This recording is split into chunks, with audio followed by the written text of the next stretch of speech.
na umalize na sisi, amina ya rabbal alamin. Katika mikono zako za rehema twajitwika asubuhi hii ya leo, Mungu, tukikushukuru kwa kuwalinda hawaja wako na kufika hapa. Kwa mkono wako wa rehema twamtia mstahiki liwali wa gatuzi ya Homabay pamoja na mgeni mheshimiwa mama wa kwanza wa taifa Mama Recho, na pia vile tuwakabidhi mama Aida Odinga. Wajalie mema Mungu, tunakuomba anza na hawaja wako wanapokongamana hapa, wakumbuke katika ukongwe wao wale waliopigania haki ya wamama, akiwemo Fibia Sio, Zipora Kitonyi na wale wengine wote ambao walishughulika katika shughuli hii, na yote ambayo yanatendeka hapa siku ya leo, wacha yakikole munyu, wacha yawe na udhibitisho na amana, na waweke nadhifu pasi na kutakabali, bali na shauku nyingi, kwa sababu tumeomba tukiamini katika jina tukufu la Yesu Kristo mwanao. Tuketi tafadhali, tunaweza keti sote pakata bendi. Your Excellency Mama Rachel Ruto, First Lady of the Republic of Kenya, Your Excellency Canon Dr. Mama Aida Odinga, spouse to the former Prime Minister Raila Amolo Odinga, and Wangombe Principal Secretary, State Department for Gender and Affirmative Action, the Governor of Homabay and the Chairperson of ODM Party, Her Excellency Gladys Atieno Nyasuna Wanga, and other governors present, spouses to various governors present, members of Parliament led by the area Member of Parliament Peter Kaluma, the women reps present, all senators present, Honorable Lady Justice Hannah Okwengu, Judge of Appeal, Court of Appeal, Finland Ambassador and Co-Chair of the Development Partners Gender Group, His Excellency Piri Katapiola, Women Country Representative Ms. Antonia Gabala, eminent women, distinguished guests, ladies and gentlemen. Your Excellency, I have a quote from former First Lady of the United States of America, Michelle Obama, that there is no limit to what women can accomplish. And indeed, I know that is what we believe in. So today being such a big day, Your Excellency, allow me to invite on stage a woman or a female artist. Her name is Tabi Odanga, together with her band. Come on stage. They will be performing Ahero Yesu Kende, a song that is loved across this region and across the nation. Wale wengine wote tafadhali tuweze kutulia. The official program has started. Tabi Odanga. Ahero Yesu Kende, Elekimana, Ahero Yesu Kende. Ahero Yesu Kende, Elekimana, Ahero Yesu Kende. Ninampenda Yesu pekee, Yesu maisha yangu, Ahero Yesu Kende. Choturu Ahero Yesu Kende, Elekimana, Ahero Yesu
makofi tafadhali. Wow. Wow. Asanteni sana. Ni Tabi Odinga na bendi yake na wimbo mkali sana. Your Excellency, kuna wasanii wengine wengi sana katika kaunti hii ya Homabay, and due to public demand, baadaye nitakuwa namleta Onyi Papa J ili aweze kutuburudisha, kwa hivyo wakae standby. Ila kwa sasa, Your Excellency, naomba kwa heshima nimwalike PS wetu Ann Wangombe ili aweze kutupa welcoming remarks, na kisha baada ya hapo tuweze kuendelea. Karibu sana Madam PS. Tumpigie makofi anapokuja.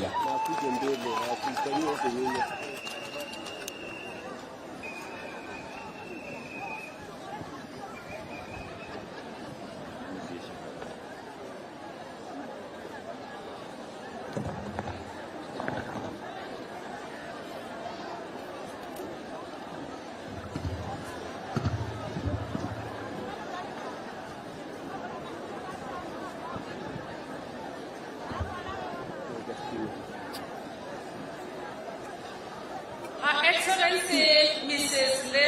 Ruto, First Lady of the Republic of Kenya, Her Excellency Mama Aida Odinga, Her Excellency Gladys Wanga, Governor Homabay County, and our host, Honorable Lady Justice Hannah Kweku, Judge Court of Appeal, His Excellency Ambassador of Finland to Kenya, and our co-chair of the Gender Sector Working Group, Ambassador Tapiola, Ms. Antonia Gabala, UN Women Representatives, Honorable Members of Parliament and political leaders present, eminent women present, distinguished women leaders present, members of the media, ladies and gentlemen, good morning and a happy International Women's Day. Good morning. God is good. Another time. May I take this opportunity to welcome you all to the International Women's Day celebrations 2025. Nani kama mama. Today is a special day for women and girls, not just in Homabay County, but in Kenya and the entire world. It is indeed an honor that every year we take a step back and pat ourselves on the back for the awesome work we do as women. Let's celebrate ourselves once more. Let's give ourselves a clap. Your Excellencies, ladies and gentlemen, today is a very special day. We are not only celebrating the International Women's Day, but we are also marking 30 years after the Beijing Conference, when we adopted the Beijing Declaration and Platform for Action, the most ambitious blueprint for women's empowerment ever conceived. Your Excellency, ladies and gentlemen, as we celebrate ourselves today, let's take some time and check how far we have come as women. There are many glass ceilings that we have crushed, that we are still crushing, and others that we are going to crush. We must therefore make a deliberate resolve to soldier on as individuals, as institutions, and as the women of this great nation. Your Excellency, ladies and gentlemen, today would not have been as colorful as this had it not been for the collective effort by a number of us here that I feel I should mention. Your Excellency, the First Lady, thank you so much for honoring our invitation to grace this auspicious occasion. Your unwavering commitment and passion aspiration to see a better tomorrow for the women and girls in Kenya across various spectrums is unmatched. Thank you so much. Thank you so much, Your Excellency Mama Aida Odinga, for gracing this occasion. It would have been the same without you. We have seen you in many fronts championing the welfare of women and girls, and for that reason we truly honor you. The Homabay County government, our host under the leadership of the gracious Governor, Her Excellency Gladys Wanga, thank you so much for allowing us to celebrate Kenyan women and commemorate the 30 years after Beijing as we enjoy the Victoria breeze in your beautiful county. Your support in terms of resources and technical expertise availed to us is deeply appreciated. Thank you so much. The National International Women's Day Planning Committee, coordinated by my secretariat, put in a lot of time and effort to ensure we celebrate the women of Kenya today and in this fashion. I know a number of partners represented here were members of that committee as well, and I just want to say a big thank you. I'm saying thank you to UN Women, Oxfam Kenya, World Food Program, Jasili Consortium, Tetra Tech Kenya, Mennonite Economic Development Associates, Collaborative Center for Gender and Development, Church of Jesus Christ of Latter-day Saints, Kenya Red Cross Society, Child Disability Services Kenya, Global Justice Group, Kenya Girl Guides Association, National Government Affirmative Action Fund, Women Enterprise Fund, Kelly, Plan International, the National Land Commission, and Center for the Study of Adolescents. Thank you very much. Your Excellency, ladies and gentlemen, as we commemorate this day, we celebrate the remarkable achievements and contributions of women and girls, and those who support their cause across the globe. It is a day to recognize their resilience, strength, and unwavering determination in the face of adversity. Against overcoming barriers faced by our women and girls, we can attest to the incredible milestones that we have achieved, characterized by good political will that we experience in our country, for which we give credit to His Excellency the President of the Republic of Kenya, Dr. William Ruto, and the enabling policy and legal frameworks, key among them the Constitution of Kenya 2010. We also want to appreciate Honorable Karuma because he has been our E40 and a great supporter. Your Excellency, ladies and gentlemen, let me conclude by reiterating that as we mark this day under the theme Accelerate Action for All Women and Girls, Rights, Equality, Empowerment, let us remember to tap into the incredible God-given potential that is in our women and girls in order to achieve collective development in our nation.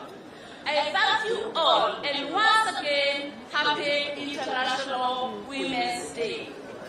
Your Excellency, allow me to welcome on stage one of the women who was at the forefront of the march to Beijing in 1995, Mrs. Priscilla Nagulai, to make a few remarks on behalf of all the eminent women of Kenya that have fought the fight for women's rights.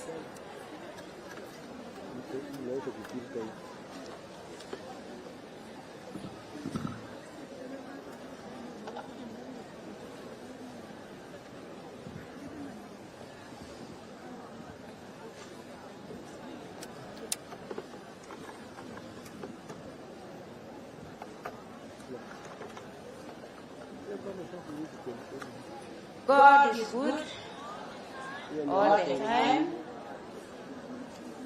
and what He does it well, and I am a living testimony.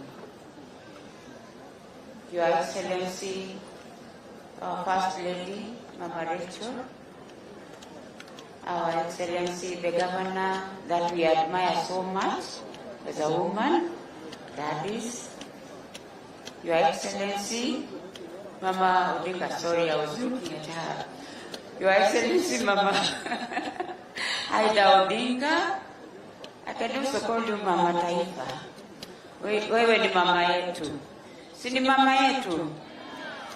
So, I beg to speak in, let me observe all other protocol. I was only given 5 minutes. Ningependa kuzungumza kwa Kiswahili ili kina mama wasikie maneno ambayo nitazungumzia. Kwa majina naitwa Priscilla Naisolana Ngurai, nimetoka Kajiado County, na shughuli yangu mimi ni mwalimu, lakini ninashughulikia mtoto msichana.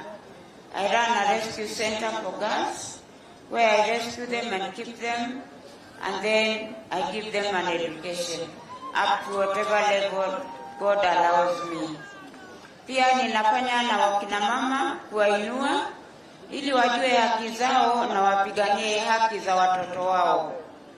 Ni kweli nilienda Beijing 1995 kupitia kwa shirika la FAWE ili nikazungumzie juu ya watoto wetu.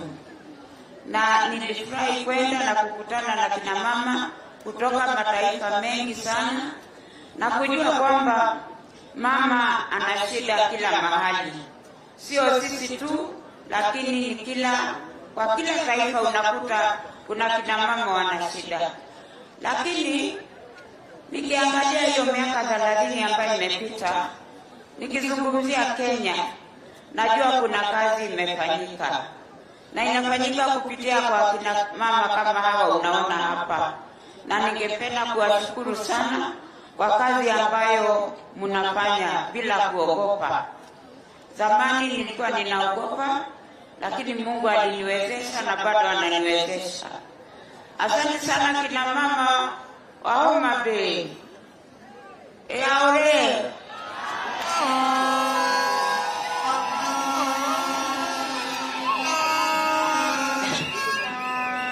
Nimefurahi sana kuona kina mama wamejitokeza kwa wingi hivi.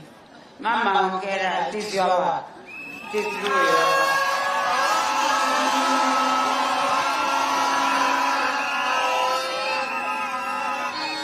Ni tarajio langu kwamba Beijing platform itaendelea kufanya kazi, na kushukuru wale ambao wamefanya kazi kwa sababu kuna mabadiliko. Siku hizi kina mama wanajua haki zao na wengine wanapigania kabisa. Kina mama msichoke, endeleeni kupigania haki za watoto wenu. Wakati tulitoka Beijing, tulipofika hapo tulikuta wanaume wameshika mwiko. Wanatuambia, haya sasa mmekuja, tutakuwa tunawapikia, tunasikia nyinyi sisi ndio tutakuwa wapishi. Lakini naomba wanaume wetu watuunge mkono kwa kazi zote ambazo tutafanya. Asante sana kwa nafasi hii. Nilipewa dakika 5. Asante.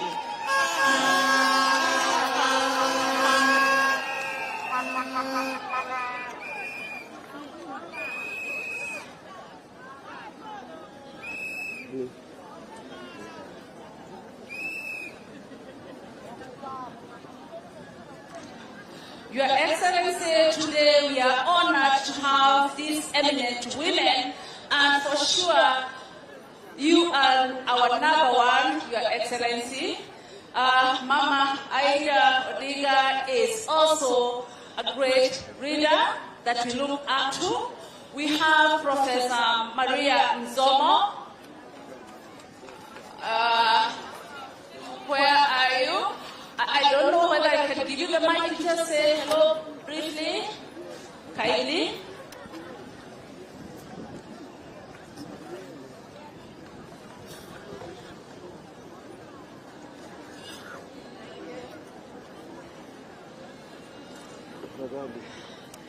Hamjaboni. Sifikiri kusema na sauti hamjamoni. Na akina mama hamjambo. Na akina baba wale wako hapa. Niliona wengi na hakuna mtu anasema chochote.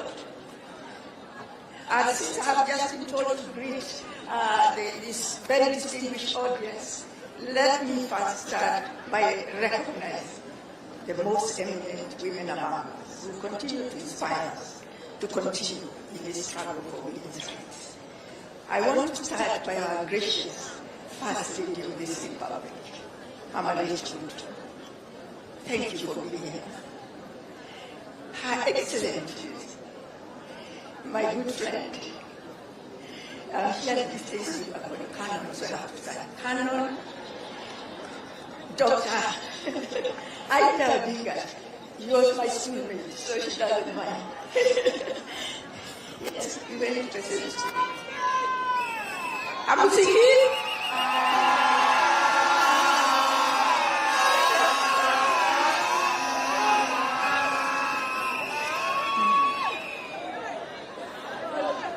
You want to do this?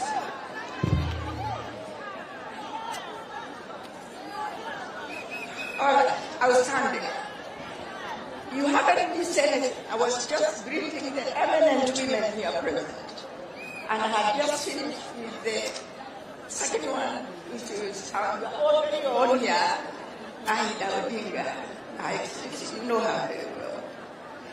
We have other excellencies here, including the governor of this great county of Homabay, our very own Gladys Wanga.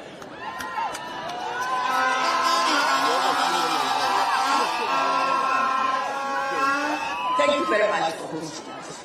We do appreciate it. And of course, the Principal Secretary who is standing over there of the department, the State Department of Gender and Affirmative Action. And many other women present here, very many eminent women. I greet you all. This is a great day, and you allow me, Madam P.S., to say just a few things. It is good to acknowledge, and indeed we shall acknowledge the reason we are celebrating. We are celebrating the milestones that go beyond GDP. We are talking about BG plus 30. But this struggle started way back. It is more than a century now. When women said no to discrimination, that's when this struggle started. And we are part of that journey. And as Kenyan women, we have made some progress. I remember I was a very young lecturer there at the University of Nairobi when there was no maternity leave for women. My children did not enjoy a mother with maternity leave. And I know there are other women here. We did not have housing allowance because we were told our men would take care of us. We could not travel anywhere without the man in your life, the husband, father, not get accommodation. And many other things which now we take for granted. We have a very good constitution, especially chapter 4, that speaks well about women and our rights. But having said all that, I want to say that one last thing, which has already been said.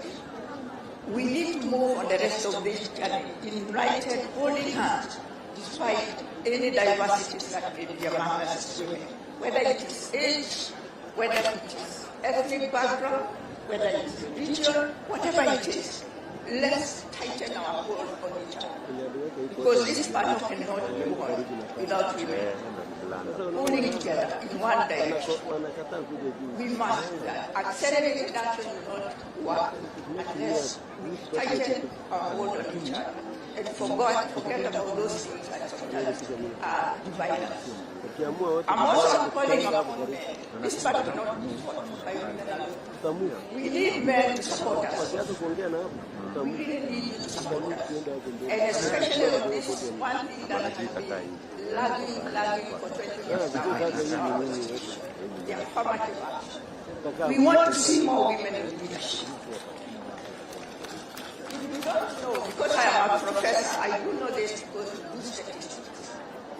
There are 10 countries in Africa which are ahead of us in terms of attaining the minimum requirement for affirmative action. We could even be ahead of them.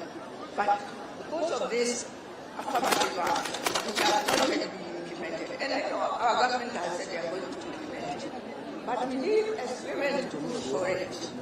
I appeal to all of us, especially those who are closer, like Mama Rachel, to assist us move this thing forward, because we need the affirmative action. Thank you so much for giving me the opportunity. Thank you so much. Next, and we are going to give you just half a minute, is Honorable Rina Chebi Kilimo.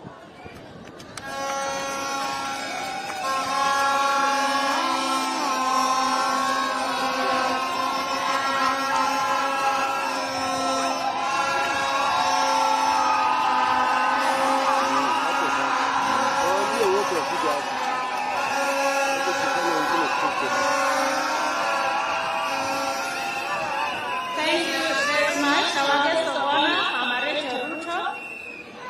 Our guest of honor, Mama Aida. Colonel Dr. Aida Betty Odinga. I forgot those names. Your Excellency, the Governor of Homabay County, Your Excellency Gladys Wanga, all protocols of South. I'm grateful to God for this day, for enabling me to come to Homabay County. Nashukuru wale wote walienda Beijing, Platform for Action, wakalete, na sisi tukakuja tukashikilia baton ya hiyo mbio ya wanawake kupatiwa nguvu. Nashukuru Zipora Kitoni, alikuwa Beijing pamoja na Nangurai.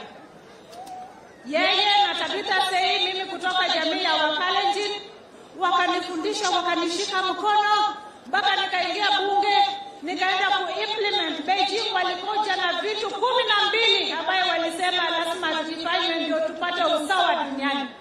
Kwa moja ni ile ya mtoto msichana, nikakuja na wasia mambo ya ukeketaji ya wasichana, lakini bado tuko mingi. Kwa hiyo 12 out of the 12 we are still struggling, and those after us ambaye mnasimama katika shoulders yetu, tunaomba pia muendelee kuangalia hiyo 12 ambayo iliandikwa kule Beijing, na ziko hivi: education and training, women and poverty, umaskini bado iko mingi, wamama na afya, wamama na mambo ya dhuluma ya wamama. Sasa nchi yetu ya Kenya tunang'ang'ana na mambo ya gender based violence na femicide. Nikisimama hapa nataka nishukuru rais wetu Dr. William Ruto ambaye aliona hapana, imezidi. Kwa nini wanawake wanauawa kila wakati na dhuluma ya kijinsia?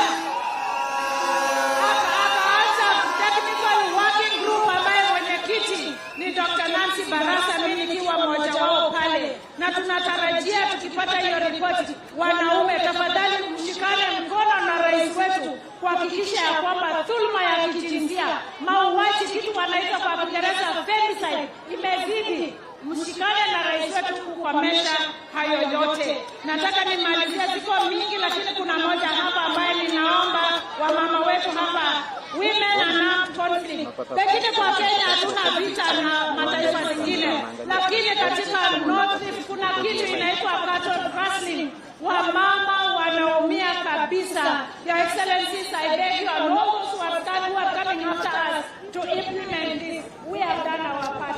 Thank you for this celebration. Happy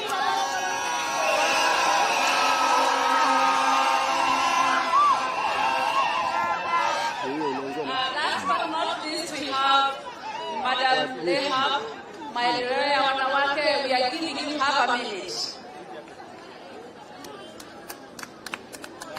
watu wa break.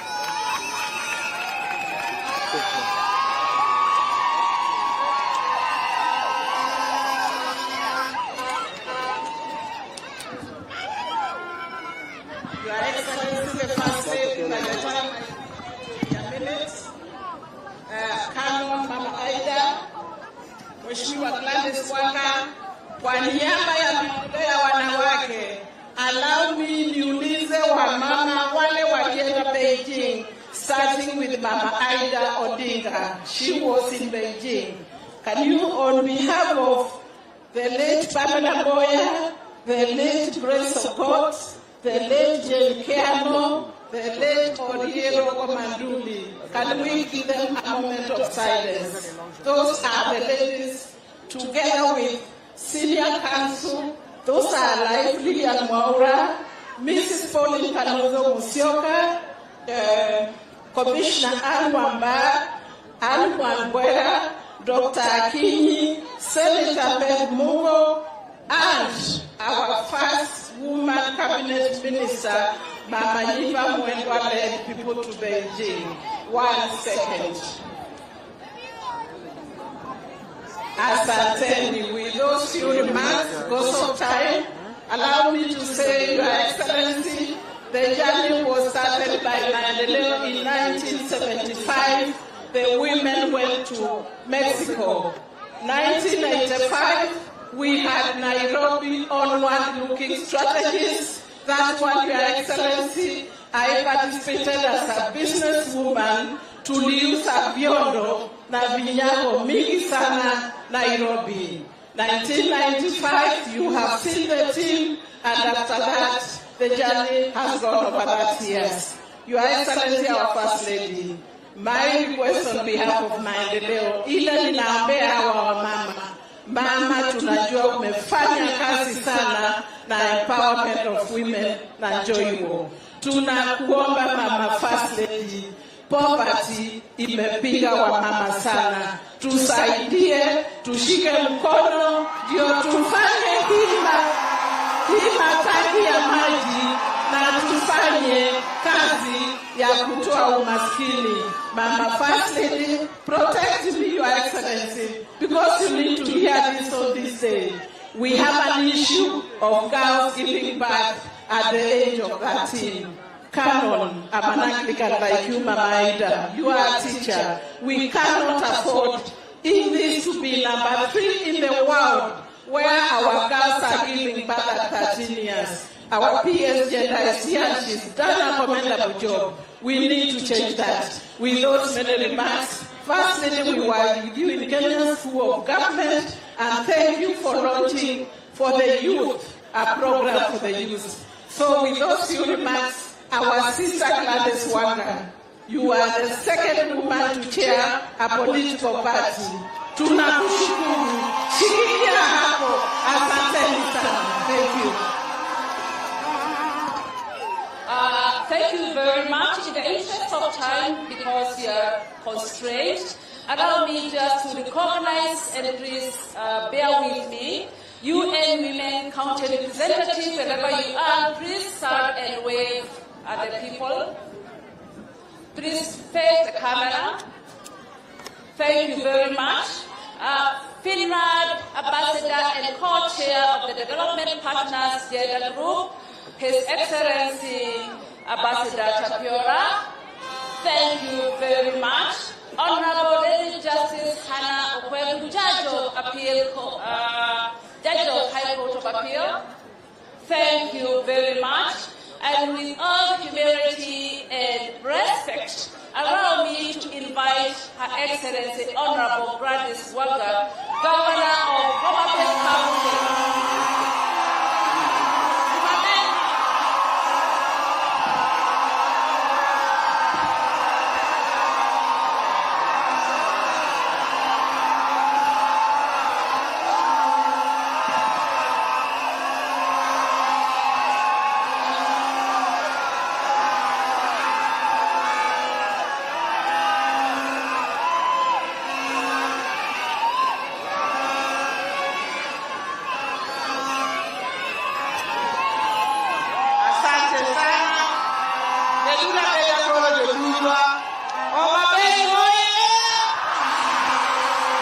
Wamama hai! Happy International Women's Day! Asanteni sana. Thank you. Your Excellency, the First Lady of the Republic of Kenya, Mama Rachel Ruto, Your Excellency, Canon Dr. Aida Betty Odinga, Minping,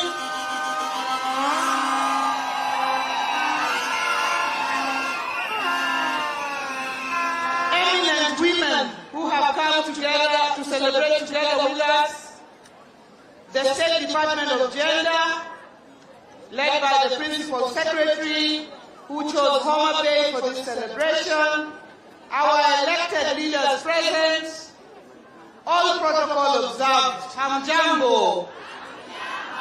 God is good, and all the time.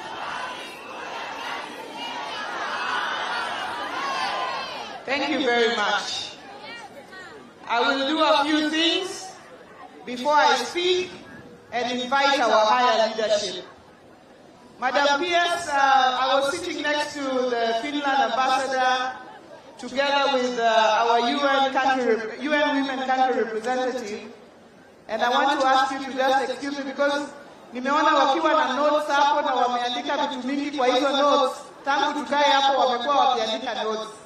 So wakirudi na hiyo notes inaweza kama mbaya kidogo. So I want to request your indulgence, Your Excellency First Lady, if we could give the UN country representative just a minute or two to make her remarks, and then the ambassador of Finland also just a minute or two to make their remarks, and then I will proceed, and we will really save time. Karibu our UN country representative and our UN women country representative and a friend of Homabay, Madam Antonia Sodomon. Welcome. I'm welcoming you to come and say a word.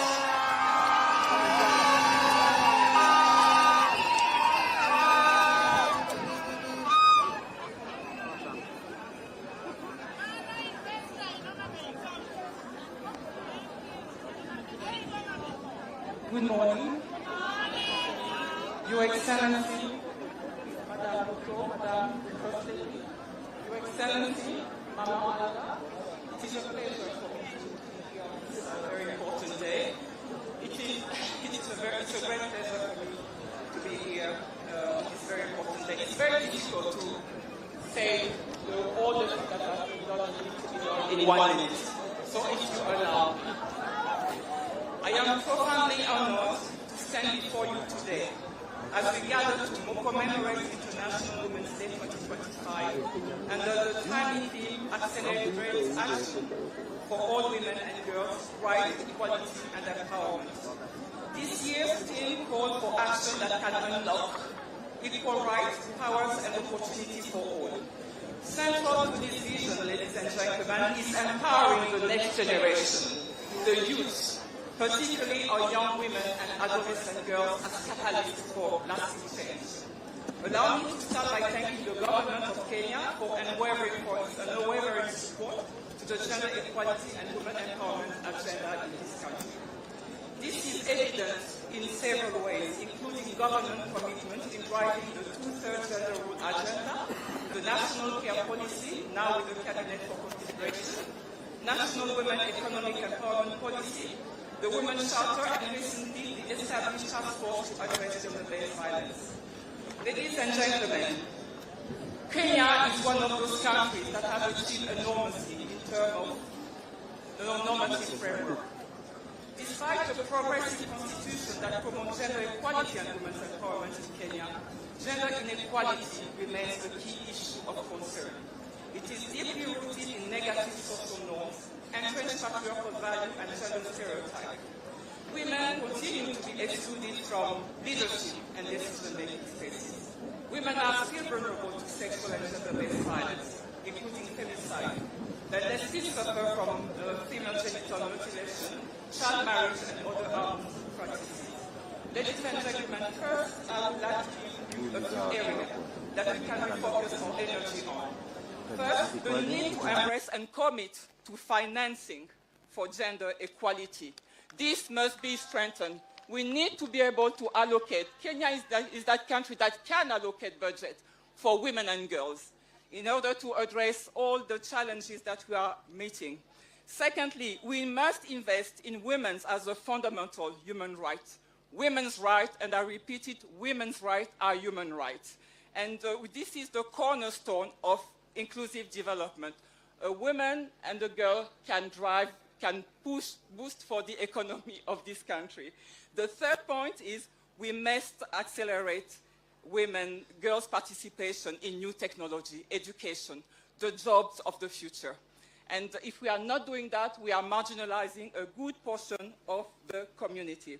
So in closing, I would like to reiterate the support of the United Nations, the resident coordinator, Mr. Stephen Jackson, that couldn't make it today, and all the sister agencies that are backing me up on this. I thank you, and happy International Women's Day to all the women, but also to all the men that love and support women every day.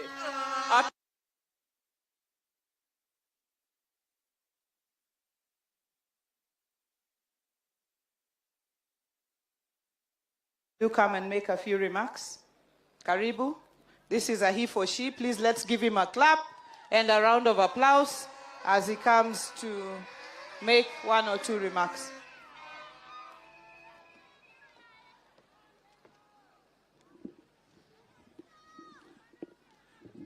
Okay. Thank you. Thank you.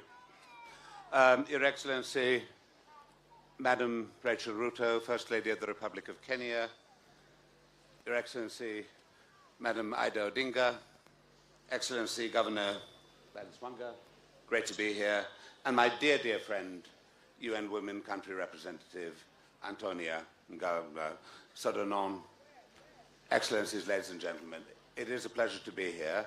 And yes, I suppose I am the person who's then supposed to speak on behalf of all of those, as Antonia said, men who love and support women. So I suppose that's my role here. Now, as the chair of the Development Partners Gender Group, I'm really delighted to be here. And I'm delighted to be here also as the Finnish ambassador. For us, for Finland, empowering women and girls is at the heart of our foreign policy, but it's at the heart of our own domestic policy. We were once a poor country up in the north, and we realized very early that a society cannot work with 50% participation. It makes political sense, it makes economical sense for women and men to work together and build societies. Then, therefore, gender equality is really a key issue for us to be able to build a better world. Now, women's leadership and inclusion advance sustainable peace. It advances stability. It helps preventing wars and conflicts, and oh, there are so many of them at this moment. Women should have a seat at every decision-making table and be part of all stages of peace processes. And here again, I want to take the example of my own country. We were the first country in the world in 1907 which accepted and legislated universal suffrage, equal possibilities to vote and stand as candidates for both women and men. So these are decisions for peace, stability, for economies. But that means that we need to make it possible for women to have a better life. Let me start by underlining the importance of sexual and reproductive health as a precondition for the realization of all other rights of women and their economic empowerment. We're worried. The world is going backwards. We are seeing strong anti-gender and anti-rights movements. We have to stop, think what is happening. It is 50 years since the 8th of March was declared by the UN General Assembly as International Women's Day. We've gone far, but I don't think we've gone far enough. There is a lot to do. We also mark, as we had noted, the 30th anniversary of the Beijing Declaration and Platform for Action, and the 69th session of the Commission on the Status of Women this month in New York will focus on reviewing and appraising Beijing Plus 30. Now, Excellencies, ladies and gentlemen, Kenya has made significant strides in advancing gender equality and the rights of women and girls. One example is women in leadership. There's something very much in common between our countries in that we have had very powerful women also in the security sector as ministers of defense, as national security advisors. Here we are in a county led by a formidable governor. Madam Gladys Wanga, thank you for hosting us here today. She is, and the collaboration among the G7 of female governors is really admirable and important. But much remains to be done. The two-thirds gender principle is still far from being fulfilled. And we need to fulfill it really with substance. But we also see other challenges. Gender-based violence, something which we have been fighting against. It persists. Femicide numbers are up. We saw how people peacefully went to demonstrate on the streets on the 10th of December against femicide. This phenomenon needs to stop, and we need to work to make it stop. And here I would really like to commend the efforts of His Excellency the President in establishing the, it's a bit windy here, the Technical Working Group on GBV, including femicide. This task force has important work to do, and I think we have, importantly, to think of how do we really engage society. Now, we've been working bilaterally, we've been working multilaterally, we're the second largest core donor to UN Women. But let me also conclude by one thing. We often hear that culture dictates something else than what we may be preaching about. Cultures evolve, but it is important to take traditional leaders on board. The fight against female genital mutilation is something which we really need to focus on. And I was very glad to see that the Sabaot elders in Mount Elgon they made a declaration last year against FGM and child marriage. This is the kind of work we need. We need community elders, religious leaders, others to say stop where there are harmful practices. With this, happy Women's Day. Asanteni sana.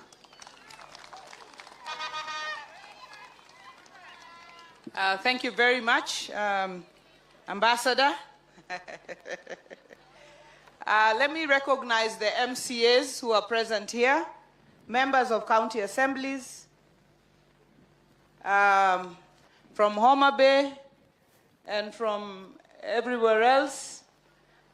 Please wave wherever you are, and I want to make a special recognition of the member of the county assembly for this area, who is also the deputy majority leader in the county assembly of Homabay, Madam Mono Florita.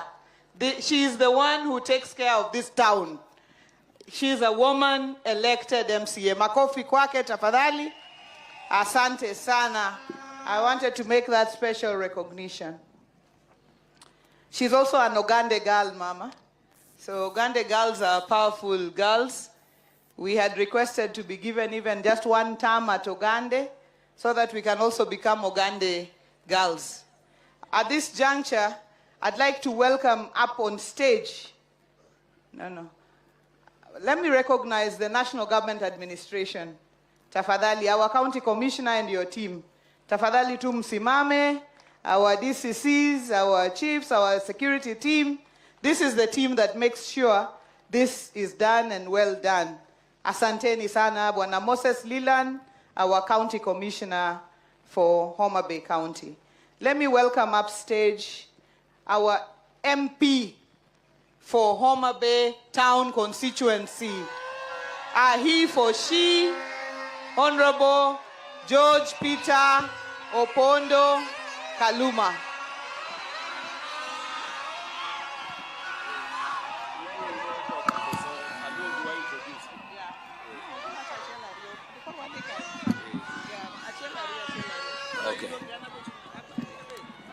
Okay. Thank you, Governor for Homabay. Your Excellency, the First Lady of the Republic of Kenya, Mama Rachel Ruto, Your Excellency Min Piny Canon Dr.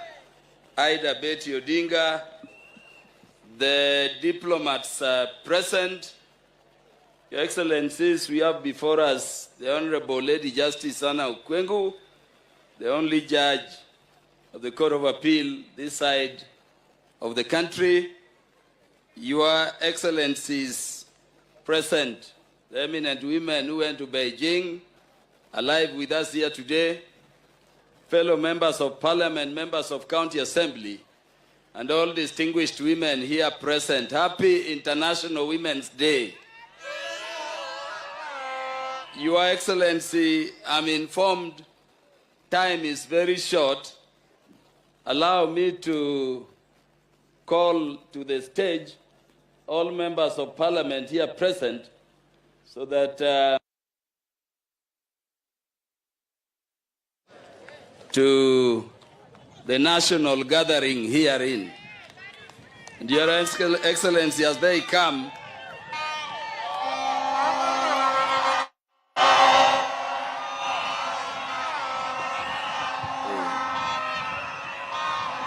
Your Excellencies, because of time, I want to request these beautiful female and women leaders of Kenya to introduce themselves, just to say a word, and then, we'll take it back, keeping with the time.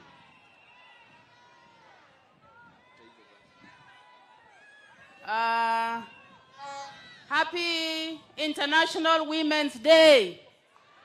Wamama oye! Wamama oye! Thank you very much. My name is Eve Obara, and I'm the Member of Parliament for Kabondo, Kasipul constituency. Kaluma, allow me to recognize our two gracious ladies, the guest of honor, and our Mama Piny, Mama Aida Odinga, and of course, Her Excellency Gladys Wanga. Let me first and foremost thank Mama Gladys Wanga for always being that gracious host. Mama Gladys Wanga, we have been made proud by your recognition of the women of this country, not just Homabay County alone, and the recognition of your ability to collaborate with your leaders in this county. The case in point is the members of Parliament, the members of the County Assembly, in the manner in which you have been able to engage with us. Finally, because of this very important day, let me recognize that we have been on a journey.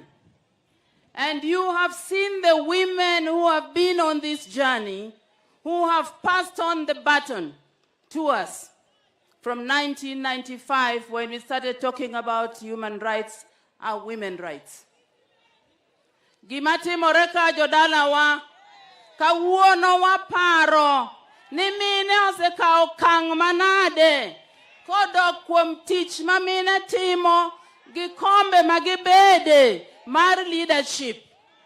Okwawach wajumbe kende, okwawach governor kende, wawacho ni chakre piny kwang'iyo chive be wantie gi mine. Koro wang'iyo ni onego bed ni wan gi at least atamalo 30. Kochopo kuonde mar county commissioners ma waneno ka gi police be mine nitie. Mine mobed elected MCS be wantie.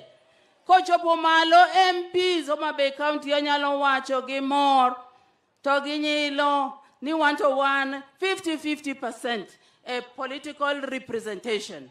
Manyiso ni women ma Homabay utimo maber to gi chuo umiyo mine obet e kombe magintiere gi eki. Ok adwa kawo sa mang'eny, Anagoma erokamano ni min Mama First Lady kuom biro. Kendo ago erokamano Mama Aida, always standing with the women of Kenya.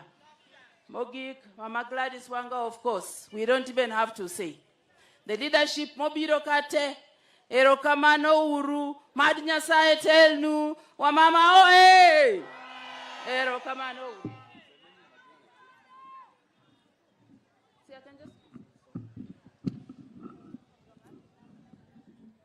Your Excellency, the First Lady, Your Excellency, Mama Aida, Your Excellency, Gladys Wanga, siku ya leo, mimi nimekuja hapa na ninaitwa Mheshimiwa Cherusha Momanyi, ninatoka kaunti ya Nyamira, na I am so happy to see women. The women from this region have gone into history. They are so strong that each and every other time that we want to benchmark, we always think of coming to Homabay, because you have very strong women who have built this nation. To Mama Rachel and Mama Aida, we want to thank you for taking care of great men of this nation who have got Kenya at heart. And we want to send you and talk to your beloved husbands who are our leaders. Tell them that the women of Kenya are so happy of what they are doing. When there is no peace in our country, people who suffer are women. So what we have seen, what is taking place in our country, women of Kenya, I want to ask you, wherever you are, pray for it and support it. For any woman who has come here, I want you to say that we are unbreakable. Everybody say, yes, as women, we will make sure that our country, Kenya, moves forward. Happy International Women's Day to all of you. And from Kisii and Nyamira, as women, we have said this time round, women are going to go to the footsteps of the Homabay women and other women who have set the stages in this country. Thank you. May God bless you.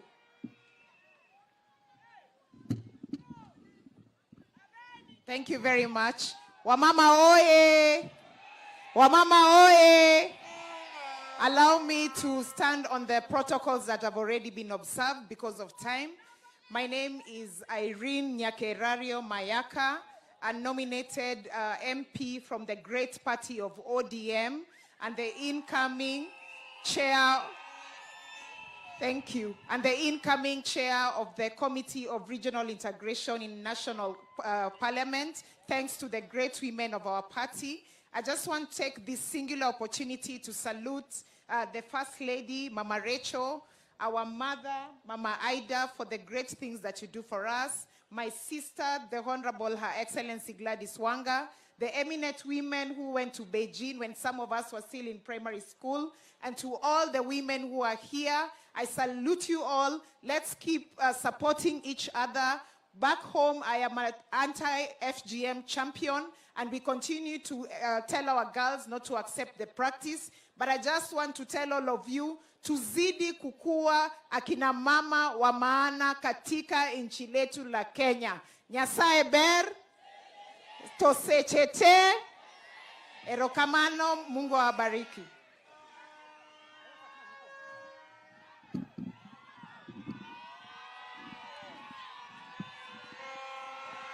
Asante sana kina mama. To our First Lady, Mama Rachel Ruto, and the First Lady of my heart, Mama Dr. Colonel Betty Odinga. Thank you so much, our kind women, for coming here today to celebrate with us. I know most of us who are young, and we are learning more about Beijing every day.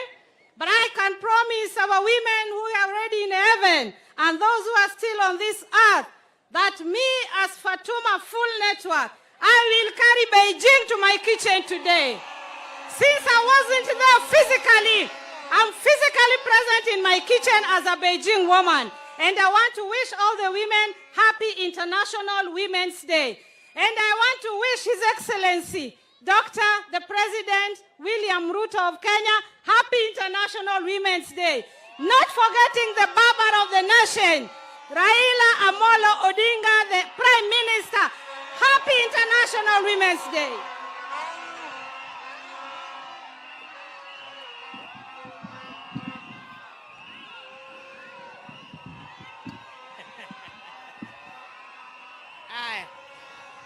Thank you so much. Thank you so much.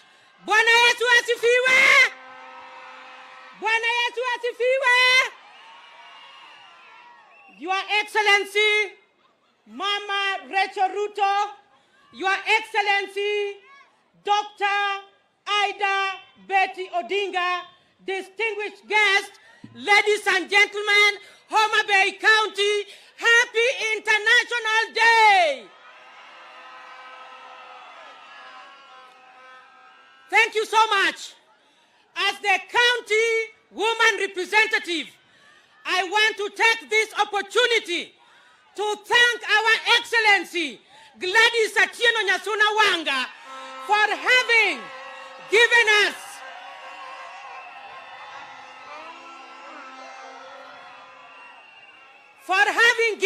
a befitting host of International Women's Day. Because I know that much has been given unto us, our work today is to welcome people to the county of endless potential, a county which has women who are servants of the people and diligent to drive Homabay County, and we say the sky is not the limit. Your Excellencies, I want to request this. I know that women has a real journey. On behalf of the 47 county MPs, we are pleading, when you talk to Honorable Dr. William Ruto, 1 billion will be factored in the budget. The supplementary cut of 500 million will be brought back. Mama Dr. Ida Betty Odinga, with your networks, it will be okay. Adwa wogi mene untie. 1 minute one gitabu. Sama wabet kato waparo kaka wuro nyango biro chiemo. Sama wabet kato wane mamuoch kawa. Sama wadhiyo siptato wane muguchwara mawa. Sama nyiwa imako to wane mawa wijolit. Omiyo kaka ambassadors no wacho. Pesa nyaka bedio fuk mine. Mine nyaka loki. Mine nyaka migi mawijore. Gimang'eny mawacho go oromu e nying Ruoth Yesu.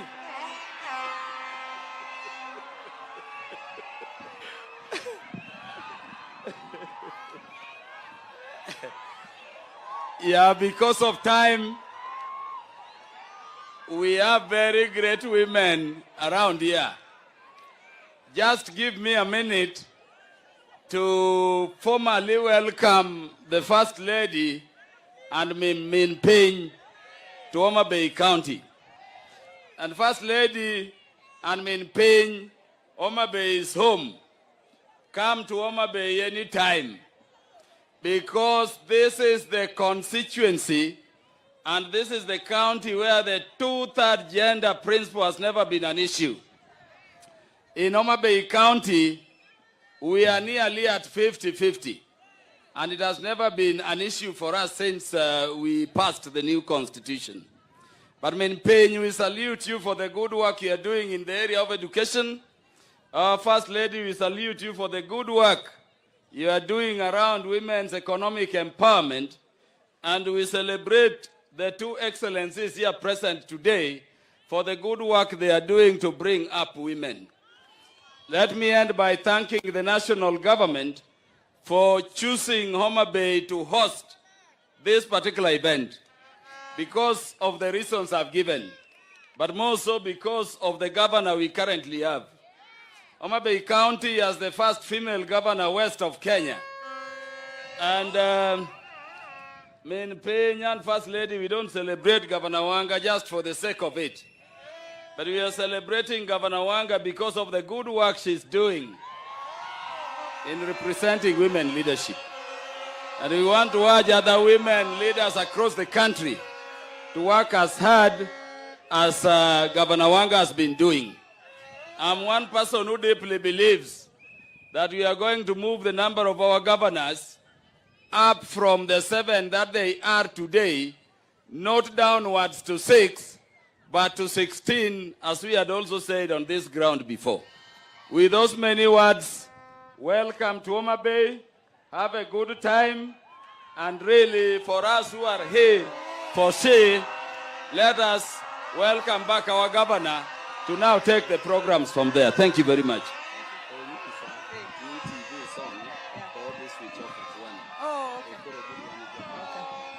Asante sana, waheshimiwa, asanteni sana.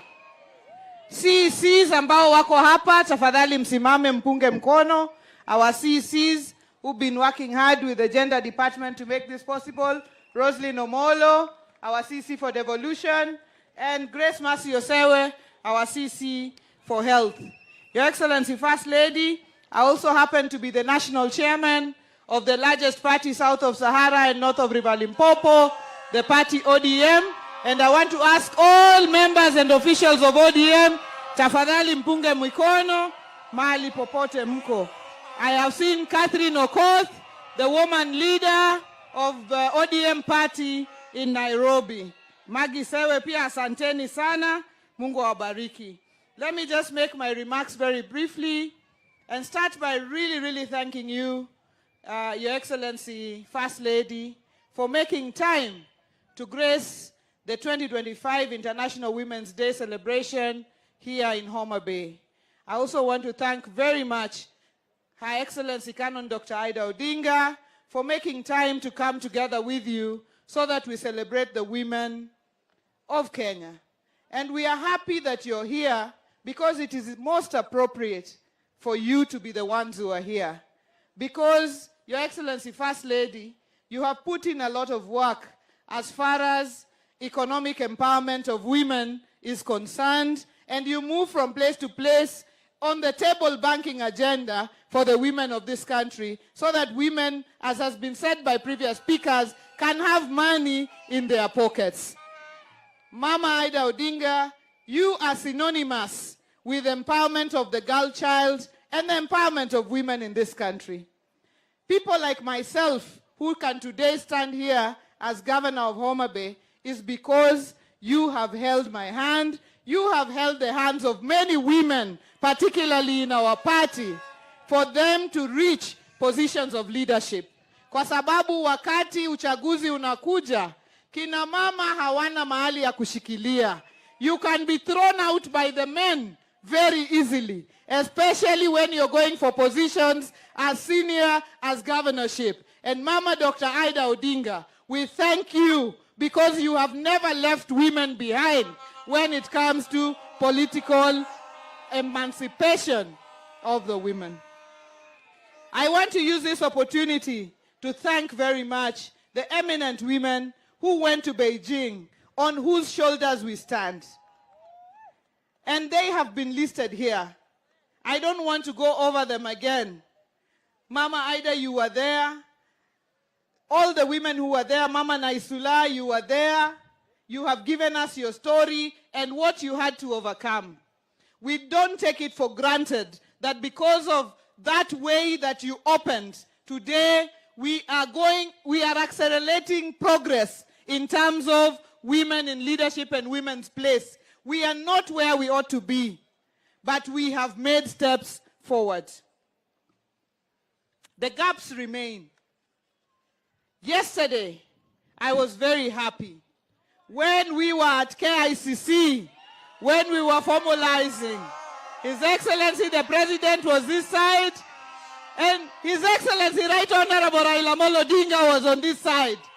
And they stood together, and both of them said they are giving priority to implementation of the NADCO report, and particularly implementation of the 2/3 gender rule.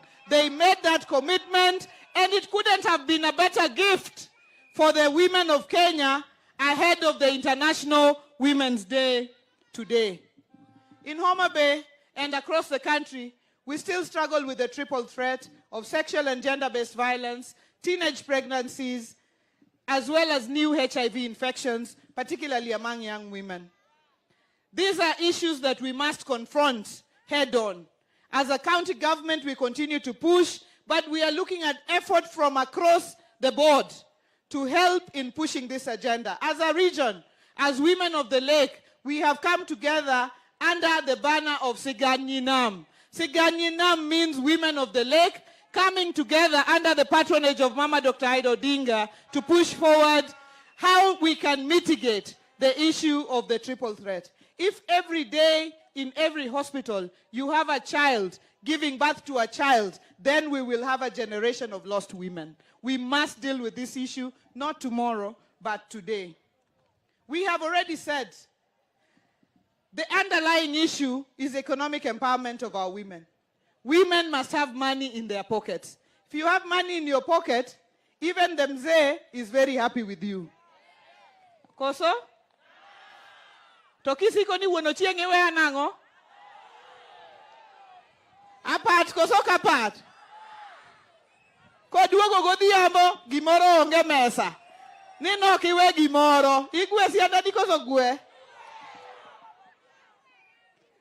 Toki loso chae maler makori mosa iwera werma ne waye woi maduong jatelo ni luongowa ne waye iyudi kinyiero kamano bentie wach moro madhi marach era ng'eny koso ok ng'eny peso bende ofugu koso kik bedi.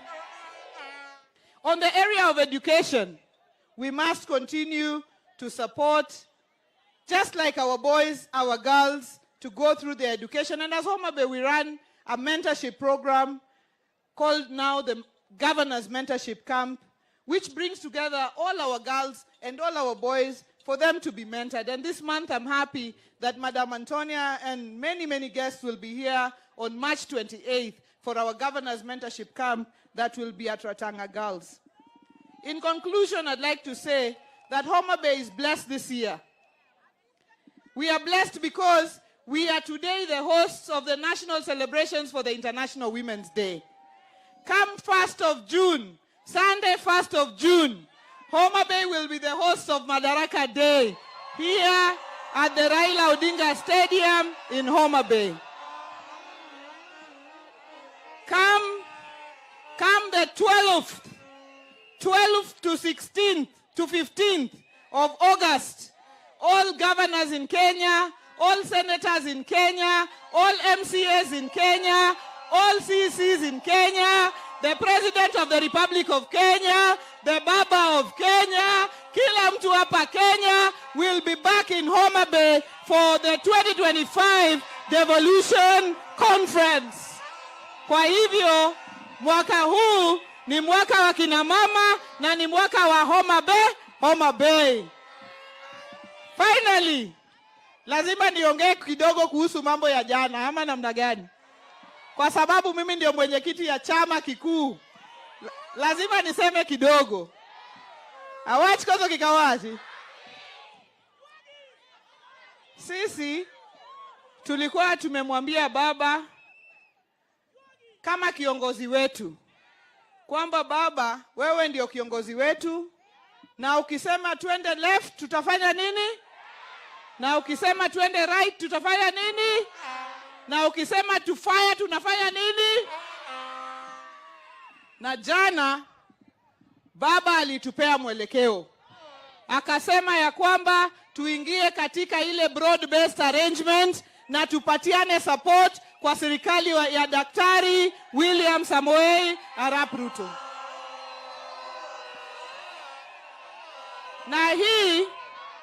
Na hii si kwa sababu baba anataka kitu ama kwa sababu president anataka kitu.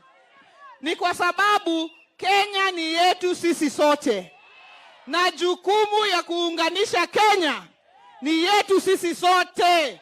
Kwa hivyo sisi tunaunga mkono juhudi ya baba na president waunganishe Kenya, walete Kenya pamoja, Wakenya wote wawe ndani na hakuna Mkenya hata mmoja awachwe nyuma. Ama namna gani? Kina mama nataka niwaulize, wangapi wanaunga mkono baba na president wetu washikane, waunganishe Kenya na Kenya isonge mbele pamoja? I have seen those saying that this is betrayal in the city. Wacha niwaambie, na wacha niwaulize, how can unity be betrayal? How can equity be betrayal?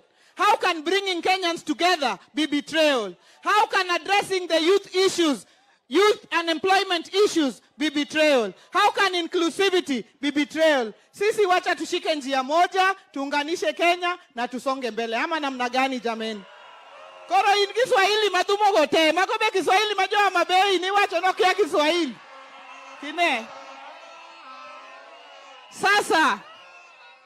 Sasa, nataka nichukue fursa hii. Na DJ tafadhali usilale kwa kazi. DJ wapimi kabisa, wapimi kendo wangi. Nataka kuchukua fursa hii nimwalike Min Ping, Mother of the Earth, Her Excellency Canon Dr. Aida Betty Odinga aje.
kamano. Her Excellency, Mama Rachel Ruto, Her Excellency, Big Gladys Wanga, all the distinguished ladies and gentlemen, all protocols observed. I'm so happy to be here today. But first of all, I thank God. Ngamanongeyo. Ngamanongeyo. But God knew. Nyasaye nongeyo. Nuwaburobedo kodi chengwa kawuono. So we thank him for giving us this opportunity to come here as women of Kenya. Today is International Women's Day. This International Women's Day started long time ago, and it is being celebrated every year. We are so happy that this year it is being celebrated here in Homabay, so that it has brought the issue of women close to the women in Homabay. The issue, the theme for this year of girls, equity and empowerment of women. How do we empower women? First, it begins by us empowering ourselves. By you empowering, don't just think of you as a person, but also look at your neighbor, your friend, and the people who are downtrodden, and how you can empower them and help them to come up, to be strong, and help one another. We must hold hands of our fellow women. Don't wait to be held. You also hold somebody, because there's always somebody who is lower than you. There's always somebody who is less fortunate than you. So you must start by encouraging those women and children, and girls particularly, who are younger than you, less fortunate than you. By holding their hands, we'll all rise together. Since the International Women's Day started, I think in Kenya we have achieved a lot. This year, I do okay, don't worry. Don't worry. Don't worry. I'll come back to the Luabro Wachonigigote.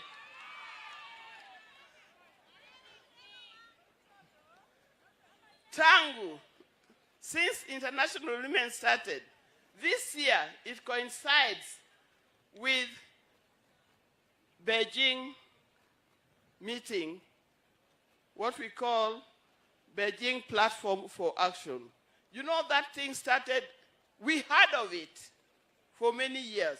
Me, the first time I heard of International Women Commission on Status of Women, or that Beijing platform, was way back in 1985, when it was being celebrated in Nairobi. Few of us were there. I think Professor Maria Nzomo was there, my friend and my schoolmate. And few of us were there. Then it went to 1995 when it went to Beijing. And I'm happy to see the lady, Priscilla, who talked about Beijing, and she's also here. I went to Beijing as a leader, as a woman, but we were all fighting for various things. Tulikuwa tunagombania vitu mbalimbali. Mine was empowerment of women politically. That particular time, I was fighting for women to take a position of leadership in this country. Don't get a mano. Yes, I went under the organization that I started, which now is, we don't know where it is, known as the League of Kenya Women Voters. Now, the League of Kenya Women Voters empowered so many women. Many women who came into position of leadership at that time were members of the League of Kenya Women Voters. So for us to be empowered also, I want to say that we need to have strong women organizations. We need to have strong women organizations.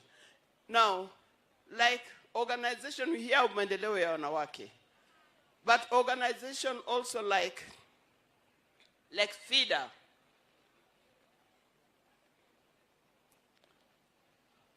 and many others, we don't hear of them anymore. But all these organizations, wacha niseme kidogo kwa Kiswahili alafu niseme kwa Dholuo. Nimesikia wakisema wanataka kusikia nikiongea kwa Dholuo kidogo. Kitu muhimu kwa sisi wakina mama ni kusaidia wakina mama wengine na kusaidia watoto, hasa watoto wetu wasichana, ili wapate kuwa na nguvu, kusoma vizuri, na tuwache mambo ya ile tunaita early pregnancies, kwa sababu mtoto mdogo, nimeshaona watoto 13 years wanapata watoto. Unakuta mtoto amezaa mtoto. Ukimwona akitembea kwa njia, unafikiri anabeba ndugu yake mdogo au dada yake mdogo, kumbe ni wake. Sisi kama wakina mama, tusaidie sana.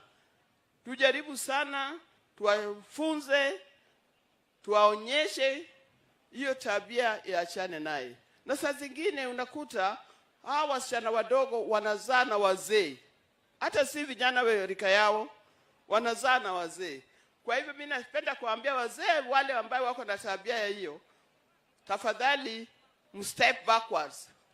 Mpatia watoto nafasi ya kukua na kusoma. Jambo lingine ni jambo, we talked of early pregnancies, but we also talk of early marriages. Any child who marries below the age of, I think it is 21. Anybody who's marrying a girl who is less than 21 years, that is called defilement. Ala? Mmeshawahi kusikia mambo kama haya? Mmeshawahi kusikia mambo kama haya? If you go with a child who is a child below age of 18, you are defiling that child. Hata ukisema aliyekubali, hakuna mambo ya kubali. You are defiling that child, and that is kosa. And here, once again, I'd like to encourage the FIDA to take up the role and help these girls to grow and become great people that we want them to be. Kora wache batin gi Dholuo. Mana matin tu okamano. Wach mar weche mag mine en wach masache moko wakao kaka kawaida. Token kawaida. Wan joma mine kuko keto teko e wach mar puonjo nyithindwa kendo rito utewa, then watimo nyithindwa go marach nikech ok gibedo ka ging'eyo gik monego gitim. Wacho weche mag nyithindo manyiri. Weche nyithindo manyiri hasa nyathi ma 13 ma higni 13 kata 14 ok nyal dhi tedo nikech mokwongo pok osomo, okia gimotimo, to kata mane ot ka bokia gimotimo, kakori kete no dhi tedo. Ka en kamano, odhi puonjo nyathine monyuolono, to dhi puonjo ang'o? Bentie gimonyalo puonje? Bentie gimonyalo puonje? Ema miyo nyaka ungana lwedo mondo wakony nyithindo manyiri mondo dong kong'e gima timo. Mondo ka gibedo madongo, ginyalo bedo somebody. Tok gibed ni koro gin bende gin kanyo, koro ginyorore kanyo, min gibed ni kanyo, onge gima nyathi nyalo puonjo nyathi, mane rachne.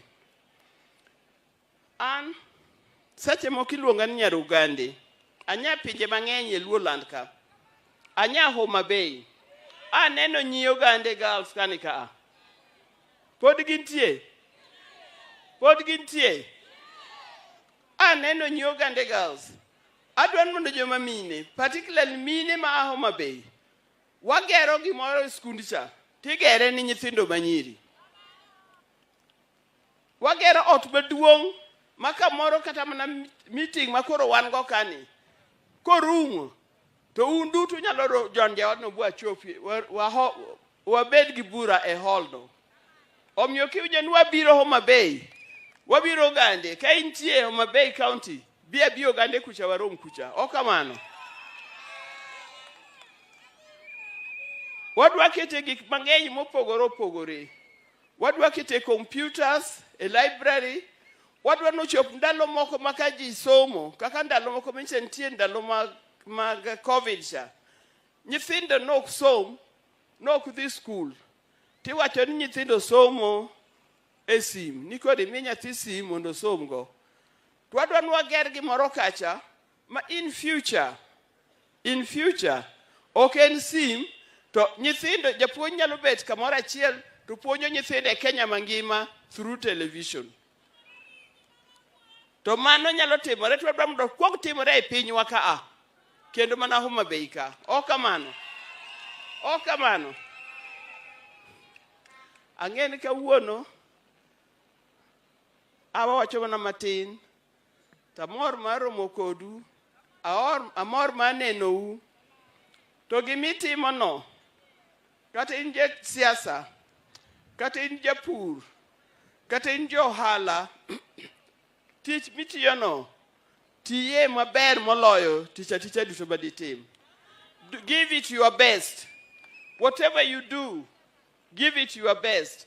And God in heaven will see and will bring us, will uplift us, so that in future, we don't see women kakaja mokoma downgraded. Or kwan jok mayot. In fact, Nyasaye ka no chwe miyo. No chwe bana bange ko se chwe gik moko tebo tieko. Tai to paro ni mondo chwe miyo donge. Donge no chwe maber. Dongo chwe maber. One very special. One kakamine, one very special. Nikech en mana gwa Nyasaye chwe mugik. Bang' mano Nyasaye ko chwe gimoro kendo. O kamano. Omiyo nyakwa mor kwa ng'eyo ni waber, donge. Wabeyo, wariek, wanyalo. Mine nyalo. Erouru kamano mar Nyasaye gwedhu gi matin go.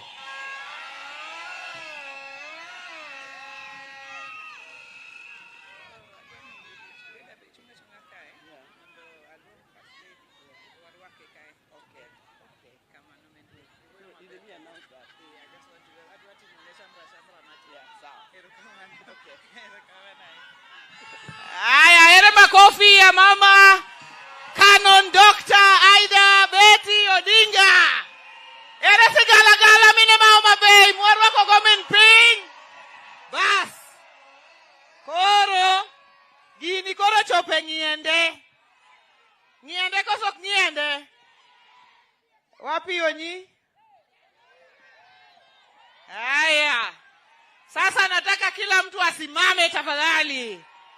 Nataka kila mtu asimame juu. Everybody, please rise up and let me use this opportunity to welcome on stage our First Lady of the Republic of Kenya, Mama Rachel Ruto. Karibu, Your Excellency, First Lady. Onyi.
Asanteni sana.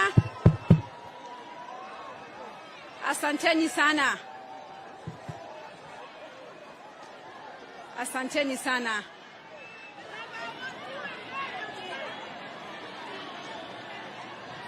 Your Excellency, Canon Dr. Mama Aida Odinga, Honorable Gladys Wanga, Governor Homabay County, Anne Wangombe, Principal Secretary, State Department for Gender and Affirmative Action, Your Excellency, Pika Tapiola, Finland Ambassador and Co-Chair of the Development Partners Gender Group, Ms. Antonio Gabala, UN Women Country Representative, elected national and county government leaders present, eminent women in Kenya who have joined us today, distinguished guests and partners, ladies and gentlemen, good afternoon. Wamama hamjambo. Wamama mpo. Omusunyi luo. Nyi Homabay opak Yesu. Happy International Women's Day 2025. Kina mama, hebu tusalimiane. Bwana Yesu asifiwe. Mbona sioni mikono yenu? Bwana Yesu asifiwe. There is no better place to celebrate International Women's Day 2025 than Homabay County. I am honored to commemorate this day with you and other women in Kenya. Please give the woman next to you a high five and wish her a happy International Women's Day.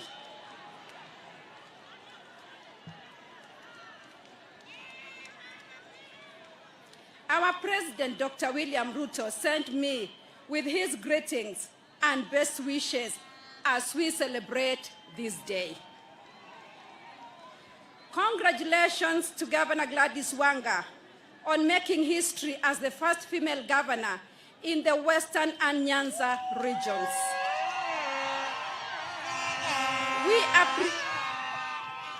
We appreciate the State Department of Gender and Affirmative Action organizing this year's celebrations in this grand county. As we reflect on the journey towards gender equity, we must honor the women who have played a significant role in advancing the political space for women in Kenya. We celebrate Professor Maria Nzomo, Mrs. Priscilla Nagurai, and Honorable Lina Chebikilimo, who have joined us today. They helped set the pace for the increased participation of women in leadership that we see today. Our gathering today in Homabay County is a show of our collective commitment to the empowerment of women in Kenya and the pursuit of gender equity. The Kenya Kwanza administration is fully committed to ensuring that every woman in Kenya feels appreciated, wanted, and protected in our country. Let us also acknowledge the remarkable women who attended the 4th World Conference on Women in Beijing in 1995, an event that set the foundation for gender equality worldwide. We have some of the eminent women here with us today, and their voices helped shape policies that continue to uplift women to this day. Ladies and gentlemen, as we celebrate this day, let us recognize the strides made in advancing women's rights and opportunities. The government has taken deliberate steps to ensure women are included in leadership, entrepreneurship, and economic development. Some of the key programs we have implemented include the Women Enterprise Fund continues empowering women with affordable credit and business training with an increased budget of up to Kenya shillings 13 billion. The Hustler Fund has provided financial support to thousands of women-led businesses across Kenya, allowing them to grow their businesses and create employment. The maternal benefits package, previously known as Linda Mama, is now bigger and better under the Social Health Authority. Women are assured of access to maternal health services across the country, including antenatal care, delivery, and postnatal care. Access to government procurement opportunities allows women-owned businesses to supply goods and services to government institutions. We have seen counties like Kwale, under the leadership of Governor Fatuma Achani, strategically train women to apply for tenders. Kenya has made significant investments in technical and vocational education and training, which equips young men and women with employable skills. We specifically urge all parents to ensure their children apply for these courses. The cost of food in Kenya has reduced as a result of government support towards production.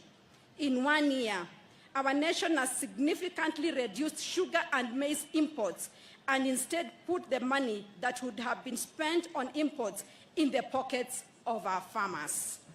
I want to assure every woman in Kenya that our president is committed to fulfilling his promises to women in the bottom-up economic transformation agenda, including economic inclusion, better participation in decision-making, and protection from any possible harm.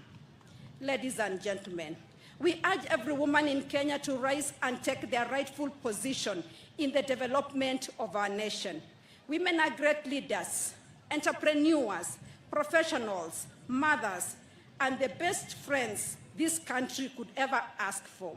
Let us follow our matriarchs who made great strides even in days when it was not as easy as it is now. We must raise our voices and contribute actively to shaping the Kenya we want for ourselves and future generations. This year, let us be intentional about uplifting one another and championing the success of our fellow women. God willing, I will rally women leaders in our nation to work with fellow women of Kenya, visiting different counties to support initiatives spearheaded by women leaders. We will celebrate and support those bringing significant change to our communities. As the women of Kenya, we are the heart of this nation's nutrition. A malnourished nation cannot grow. I urge all women to join me in the Feed One End Hunger initiative to support sustainable school feeding programs across the country. I call upon every woman to establish a kitchen and fruit garden to boost household food security. Growing our food is an act of empowerment and self-sufficiency. A mother's greatest joy begins at the dining table, knowing her children are well-fed and healthy. This is the 30th year after the Beijing Declaration and Platform for Action. As we launch the Beijing Plus 30 Kenya Countries Report 2025 today, we are proud of Kenya's strides in promoting women's rights, addressing gender-based violence, and enhancing women's economic empowerment. The information provided in the report builds on the 2019 Kenya's Beijing Plus 25 report and takes stock of progress made in the last 5 years, from 2020 to 2024. As I conclude, our role as women is not limited to our homes and workplaces, but extends to supporting and praying for our leaders. Let us pray for wisdom and guidance for our president and all leaders at every level as they plan and implement progress and programs to uplift our nation. My sisters, today we celebrate you. May this be the year when we see the best of the women of Kenya. May we rise higher, dream bigger, and achieve more together. Happy International Women's Day 2025. Erokamano, Nyasaye egweu. God bless you. Asanteni sana. We love you. God bless you.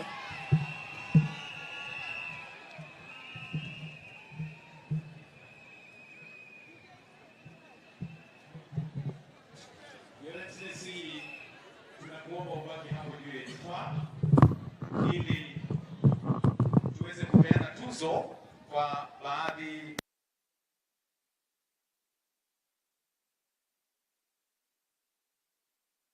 The first award in the category of individual awards, we may take our seats kindly. We may take our seats. The first award is Economic and Financial Inclusion for Women and Girls. And that award goes to someone because in recognition of our efforts in advancing economic and financial inclusion for women and girls through Aviana Eco Arts, which transforms environmental waste into marketable arts and crafts while equipping communities with handicraft and business skills. Her enterprises creates income opportunities and promotes sustainability by integrating climate action into economic empowerment. Ladies and gentlemen, introducing Vivian Awor Oluoch. Wapi makofi kwake. Asante sana. The second one, in recognition of her leadership in advocating for, or rather against FGM and gender-based violence while championing girls' education, ladies and gentlemen, Mercy Wanjiru Jiriri. Makofi kwake tafadhali.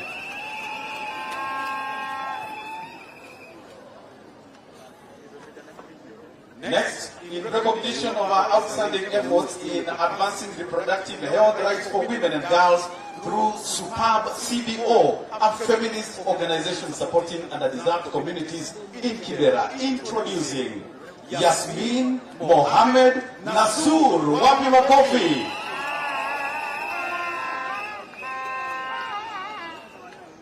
Next, in recognition of our efforts in promoting access to justice for women and girls by providing gender-based responsive legal aid, prioritizing cases of gender-based violence, early marriage, and women's violations. Ladies and gentlemen, Nyokambi Gari, makofi kwake.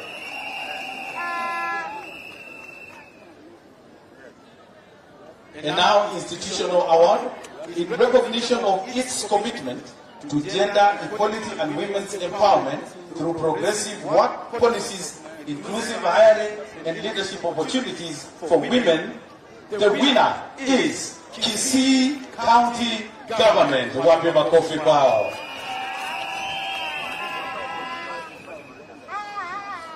In recognition of its commitment to gender equality and women's empowerment by providing economic opportunities for women, we have a non-state organization, Aviana Eco Arts.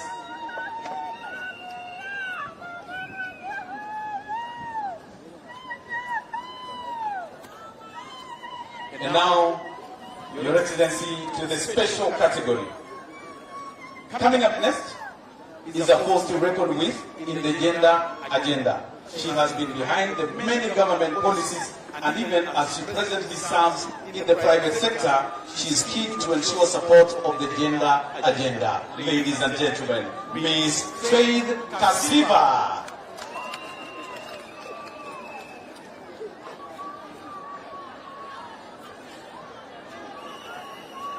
Next,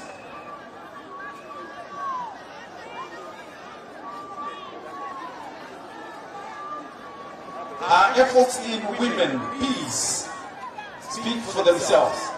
Jackie's relentless efforts are so immense, and her support for the gender agenda is admirable. Introducing Jackie Bogo. Tumpatie makofi tafadhali.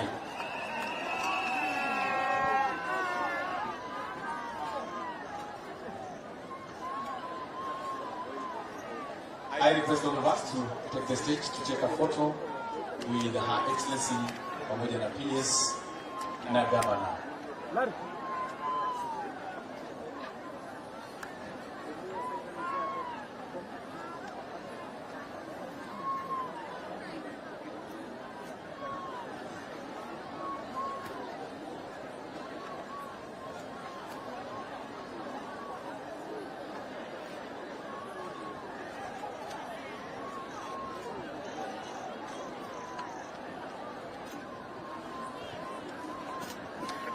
Thank you so much. You may retreat. Let's have Her Excellency remain, Her Excellency the Governor, the PS, and let me request that Canon Dr. Mama Aida Odinga comes on stage kindly,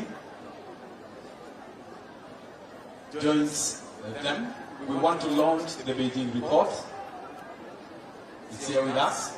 Let's have it, please. Bring us the dummy. The dummy, please. We'll face this side, kindly.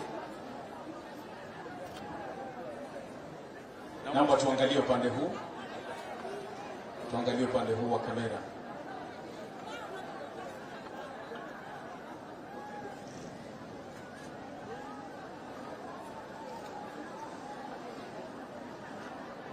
Sasa tuangalie hapa mbele. Mama Rachel Ruto atakwenda kukata utepe, ishara kwamba ripoti hii ya Beijing itakuwa imezinduliwa rasmi. In the count of 10, 9, 8, 7, 6, 5, 4, 3, 2, 1. Wapi vigelegele? Wow. The Beijing report is here with us. Congratulations, Mama Rachel Ruto na viongozi wale wengine wote. At the same time, I now request the following eminent women to come forward to receive the report. Ambassador Maria Nzomo, Priscilla Nangurai, and Honorable J.B. Kilimo. Please come forward.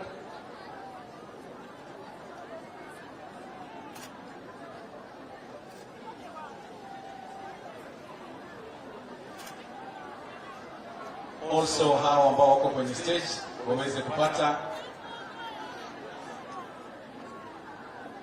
kindly remain on stage, Your Excellency.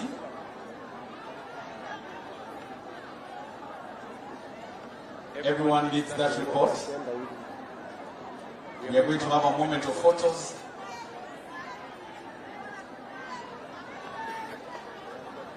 We face in front as we take a photo. Ambassador Finland, please come over, kindly. You and women, country.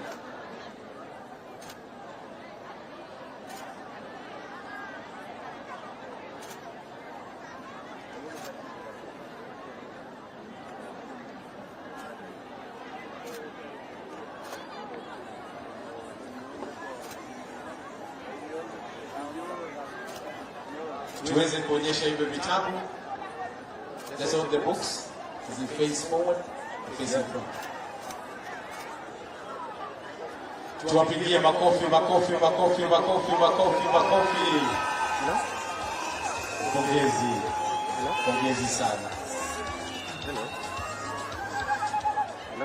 While still there, Your Excellency, I now request that you hand over some gifts to the three eminent women, beginning with Ambassador Maria Zomo. We can take the books now. Please step forward, kindly step forward. Step forward. Sorry. Maria Zomo anapokezwa zawadi na Mama Rachel Ruto. Tumpigie makofi. Asante sana. Next is Priscilla Nangurai. Receive your gift from Her Excellency.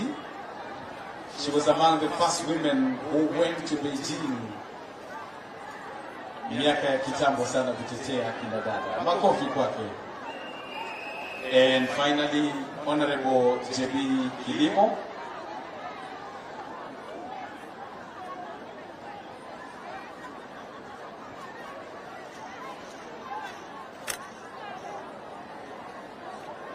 I'm very sure Mama Ida was also in Beijing, and therefore we need one extra gift that we can give to Mama Ida. Bring it very fast so that she also feels recognized.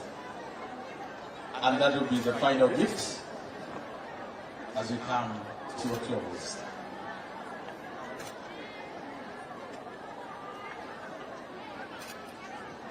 All right. Na sasa Mama Aida naye pia anapokezwa zawadi. Makofi jamani. Asanteni sana.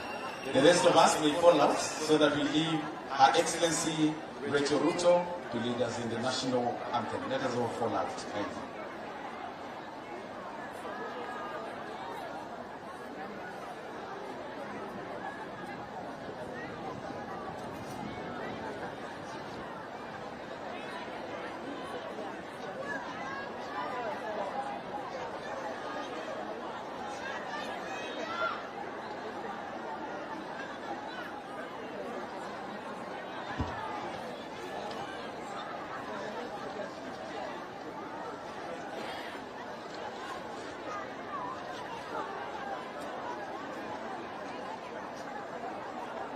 Basi tunamwalika mwanadada Eileen Florence Akinyi on stage in recognition of her dedication to promoting the dignity and rights of vulnerable girls through initiatives like Lead with Dignity. Amefanya kazi ya maana sana. Msichana wa miaka 12. Makofi na vigelegele kwake. Amepokea pia tuzo kwa sababu ya juhudi zake na amepokezwa kumbatio la mama wa taifa. Asante. Tumwache sasa mama wa taifa peke yake kwenye jukwaa. Tusimame sote tafadhali tunapomaliza na wimbo wa taifa.